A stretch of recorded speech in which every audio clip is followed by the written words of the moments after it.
রাসূল সাল্লাল্লাহু আলাইহি সাল্লামের পক্ষ থেকে জাহান্নামের পরিচয় পেশ করি। রাসূল সাল্লাল্লাহু আলাইহি সাল্লাম বলেন, ইন্না সাখরাতাল আযীমা লা তুলকা মিন শাফিরে জাহান্নাম। বিশাল একটা পাথর খণ্ড, কথার কথা 1 কোটি মণ ওজনের একটি পাথর যদি জাহান্নামের মুখে ছেড়ে দেওয়া হয়, তাহলে নিচে পৌঁছিতে সময় লাগবে 70 বছর।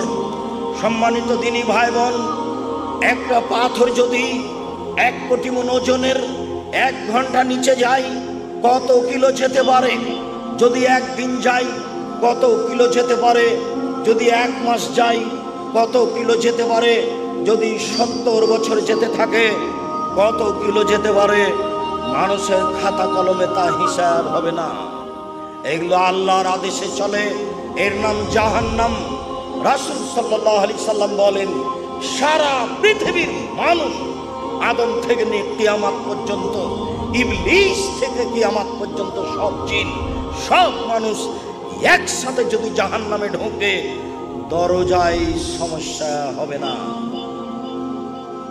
এর নাম জাহান্নাম। জাহান্নামের গভীর কত মানুষ তা জানে না, মানুষের গভীরতা মানুষ জানে না। তবে আল্লাহ বলেছেন, ইন্নাল মুনাফিকিনা ফিদ দারকিল আসফালি মিনান নার।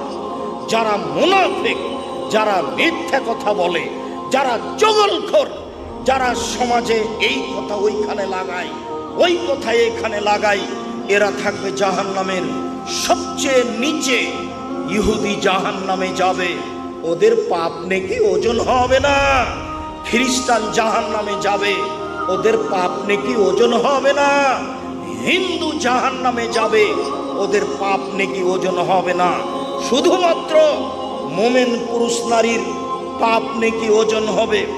ইহুদি খ্রিস্টানদের কোনো নেকি নেই, কাজেই 1 পাল্লায় নেকি দিতে হবে আর 1 পাল্লায় পাপ দিতে হবে, তাহলে তো ওজন হবে। যদি পাপই না থাকে তাহলে ওজন হবে কি করে? যেহেতু ইহুদি মুহাম্মদ সাল্লাল্লাহু আলাইহি সাল্লামকে মানেনি, তাই তার পাপ নেকি ওজন হবে না। যেহেতু খ্রিস্টান মুহাম্মদ সাল্লাল্লাহু আলাইহি সাল্লামকে মানেনি, তাই তার পাপ নেকি ওজন হবে না। যেহেতু অমুসলিম হিন্দু মুহাম্মদ সাল্লাল্লাহু আলাইহি সাল্লামকে মানেনি, তাই তার পাপ নেকি ওজন হবে না।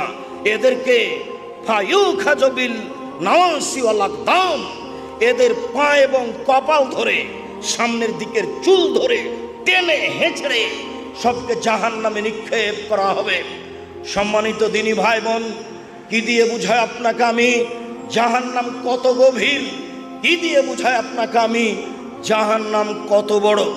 সম্মানিত দিনী ভাই বোন, বারবার মধ্যে একটা কথা ধাক্কা খাচ্ছে, যারা মুহাম্মদ সাল্লাল্লাহু আলাইহি সাল্লামকে মানেনি তারা জাহান্নামে যাবে, তাদের পাপ নাকি ওজন হবে না। এই কথাটা একটা কথা মনে পড়ছে, আপনাকে একটু স্মরণ করিয়ে দিই।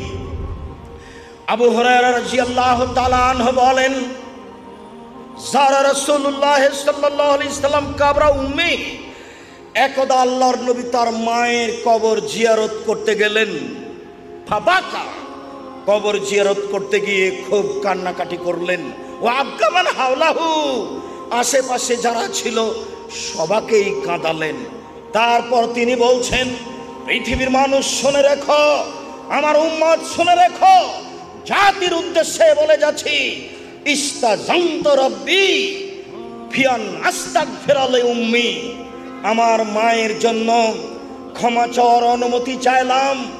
আল্লাহকে আমি বললাম, আল্লাহ একটু তোমাকে বলি আমার মায়ের ক্ষমার ব্যাপারে, আমি একটু বলি, আল্লাহ তুমি আমার মাকে ক্ষমা করো, এই বাক্যটা একটু তোমার কাছে বলি।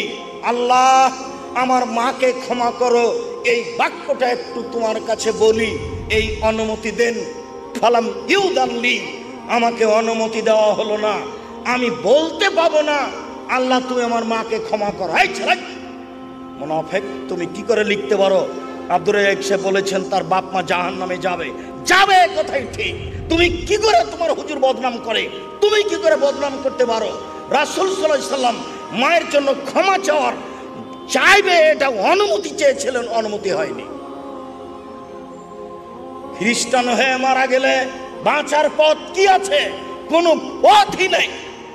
আবু তালেব চিরদিনের কৃতজ্ঞতা প্রকাশ করা মানুষ, ভাতিজার ওপরে সব ভালোবাসা দেখালেন, সব সমস্যা দূরে করার চেষ্টা করলেন, বুকে করে রাখলেন ভাতিজাকে, কাপড়ের নিচে রাখলেন ভাতিজাকে, ঘরে রাখলেন ভাতিজাকে। শেষকালে ভাতিজা বললেন, চাচা একবার লা ইলাহা ইল্লাল্লাহ বলেন। পাশে আবু জাহালেরা বসেছিল, বলল, শেষকালে যদি দিন পরিবর্তন করেন আপনার নামে একটা বদনাম থেকে যাবে। আবু তালেবের মতো বড় এত বড় মানুষ মরার সময় দিন পরিবর্তন করেছে। ভাতিজা, আমি তোমার কথা মানতে পারলাম না, যেই দিনে ছিলাম সেই দিনেই থেকে গেলাম। কয়দিন পরে আবু তালেব মারা গেল। আলী এসে বলছেন, আল্লাহর নবী, আপনার চাচা আবু তালেব মারা গেছে। আল্লাহর নবী বললেন, যাও ওকে মাঠে নিয়ে যাও, ওকে গর্ত খুঁড়ে মাটিতে পুঁতে দাও। যাও ওকে মাঠে নিয়ে যাও, গর্ত খুঁড়ে মাটিতে পুঁতে দাও। কই একটু ক্ষমা চাওয়ার তো সুযোগ গ্রহণ করলেন না? কই একটু তো জানাজা পড়াতে গেলেন না? কই একটু লাশের ভালোবাসা দেখালেন না? যাও আলী, গর্ত খুঁড়ে মাটিতে পুঁতে দাও গা। হাদিস বুখারী মুসলিম। হিন্দু মারা গেলে শ্মশান ঘাটে ফেলতে হবে না, হিন্দু মারা গেলে তাকে মাটিতে পুঁতে দিতে হবে, কাফন দাফন ছাড়াই, জানাজা ছাড়াই তার ব্যাপারে ক্ষমা চাওয়ার কথা বলা যাবে না। আল্লাহর নবী অনুমতি পেলেন না এই বাক্যটা বলার। কি বলার? আমার মাকে ক্ষমা করেন, এই বাক্যটা বলার অনুমতি হয়। আমি মনে হয় বুঝাতে পারি না। ক্ষমা চাইলেন, ক্ষমা হয়নি এ কথা আমি বলিনি। আমি মনে হয় বুঝাতে পারি না। আমি কি বুঝাতে পারছি? বুঝতে পারছেন? মানে ক্ষমা চাইলেন, ক্ষমা হলো না এটা নয়, ক্ষমা চাওয়ার বাক্যটার অনুমতি চেয়েছিলেন। আমি একটু আমার মায়ের জন্য ক্ষমা চাইব, এই অনুমতিটা দেন। না, হবে না। তোমার মায়ের জন্য তুমি ক্ষমা চাইবা, এই অনুমতি আমার কাছে হবে না। ওয়াস্তাজানতুহু, আমি আল্লাহর কাছে অনুমতি চাইলাম আমার মায়ের কবর দেখতে যেতে। ফাওয়াজানালি, আমাকে বলা হলো, যাও তোমার মায়ের কবর দেখে আসো। ক্ষমার কথা বলতে বাবা না। হাদিস মুসলিম। এই ছেলে, তোমার হুজুরকে বলে দিও হাদিস অনুবাদ করতে।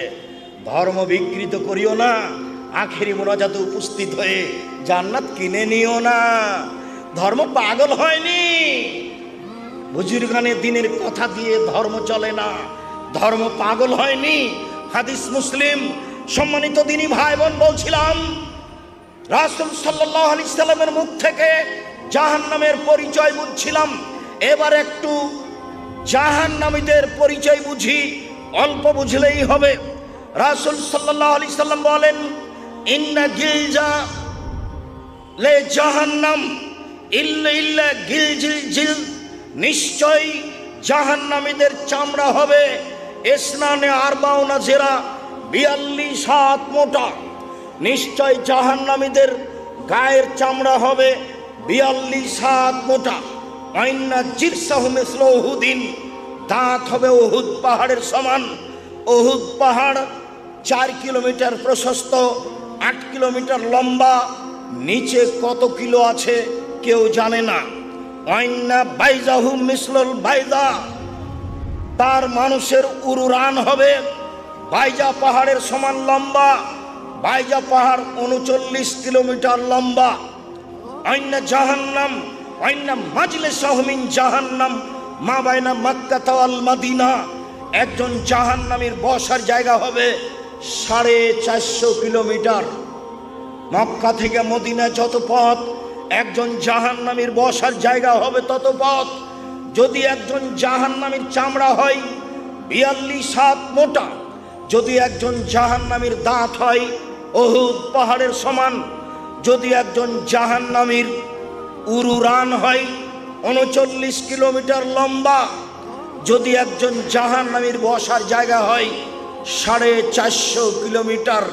বাইনা মানকে বাই কাফের ফিন্নারে সালাসাতাইয়ামিল রাকিবিল মুসরে, একজন দ্রুতগামী ঘোড়া যদি একজন জাহান্নামীর ডান কাঁধে দৌড়াতে লাগে, বাম কাঁধ পৌঁছিতে সময় লাগবে 3 দিন 3 রাত। একজন জাহান্নামীর কাঁধ যদি এত লম্বা হয়, প্রতি 1000-এ যদি 999 জন লোক জাহান্নামে যায়, তাহলে জাহান্নাম কত বড়? প্রতি হাজারে যদি 999 জন লোক জাহান্নামে যায়, তাহলে জাহান্নাম কত বড়। সম্মানিত দিনী ভাই বোন, আপনাকে আমি কি দিয়ে বুঝাই জাহান্নাম কি জিনিস, জাহান্নামকে আল্লাহ কিভাবে সৃষ্টি করেছেন।